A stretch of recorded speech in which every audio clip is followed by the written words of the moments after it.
तो इस बार जो बिहार का चुनाव आने वाला है, इस बार इनको संपूर्ण तरीके से आज़ादी दीजिए।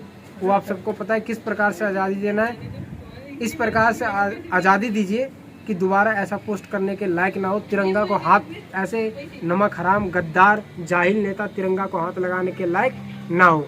बाकी मनीष कश्यप भैया के लिए बहुत जल्दी एक अपडेट देने वाला हूँ, और ऐसे पत्रकार को जेल से बाहर आना चाहिए कि नहीं आना चाहिए, और इन लोगों का असली चेहरा दिखाना चाहिए कि नहीं दिखाना चाहिए, कमेंट बॉक्स में अपनी राय जरूर करें। जय हिंद।